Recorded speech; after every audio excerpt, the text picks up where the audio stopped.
Hey guys, আসসালামু আলাইকুম। Welcome back to my channel. কেমন আছো তোমরা সবাই? আশা করি ভালো আছো। আমি অনেক অনেক ভালো আছি। তো আজকের নতুন আরেকটি ব্লগে তোমাদের সবাইকে স্বাগত জানাচ্ছি। আজকে আমরা একটু আগে স্মৃতিসৌধ থেকে ঘুরে এসেছি। তো আসার পরেই আমি ইন্ট্রোটা দিচ্ছি। চলো পুরো ভিডিওটা দেখতে থাকো আর সঙ্গেই থাকো।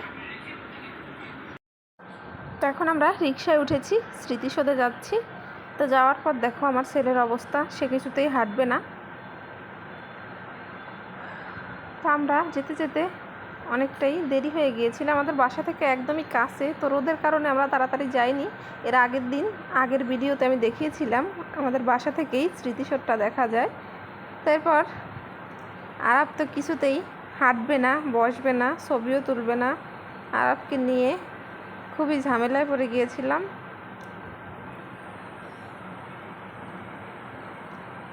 তখন আরবের বাবা কিছু ভিডিও করে দিচ্ছিল।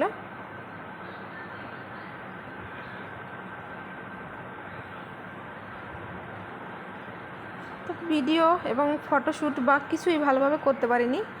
আরব খুবই কান্নাকাটি করতেছিল। তো এরপর বাসায় চলে এসেছিলাম। এসে দেখো রাতের জন্যে গরুর মাংস রান্না করেছি। এটা হয়েছে গরুর মাথার মাংস, ওই জন্য এরকম দেখা যাচ্ছে।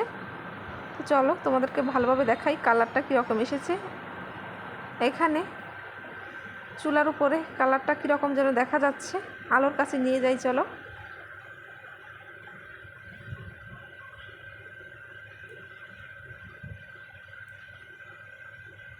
এই যে দেখো, রান্নার কালারটাও অনেক সুন্দর এসেছে এবং রান্নাটাও খুবই ভালো হয়েছে। আরাফের বাবা খেয়ে বলেছিল। তো আমি কিন্তু শুধু গরুর মাংসই আজকে রান্না করিনি, সাথে কিন্তু মাছ দিয়ে কলা রান্না করেছি এবং ডাল রান্না করেছি। তো ওইসব আর দেখালাম না। এদিকে দেখো আমি হালিম রান্না করেছি। তো আমি আগেই বলেছি আমার বাসার লাইটের কারণে রান্নার কালারটা অন্যরকম দেখা যায়। তো যাই হোক, এরপর আরাফের ছোটোবেলার একটা ভিডিও আমি তোমাদের সাথে শেয়ার করব। তো দেখতে থাকো আর সঙ্গেই থাকো এবং চ্যানেলে নতুন হলে চ্যানেলটাকে সাবস্ক্রাইব করে দিও। ভিডিওটি ভালো লাগলে একটি লাইক করে দিও।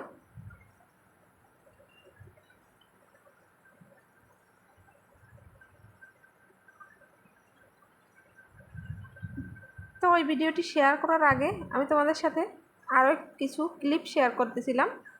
রাতে হালিম এবং চটপটি দিয়ে সন্ধ্যার নাস্তাটা সেরে নিয়েছি আমরা।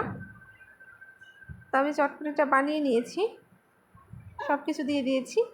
আর এই জায়গায় টক বানিয়ে রেখেছি, সালাদ কেটে রেখেছি, সব কিছুই রেডি করে নিয়েছি। এখন শুধু খাওয়ার পালা।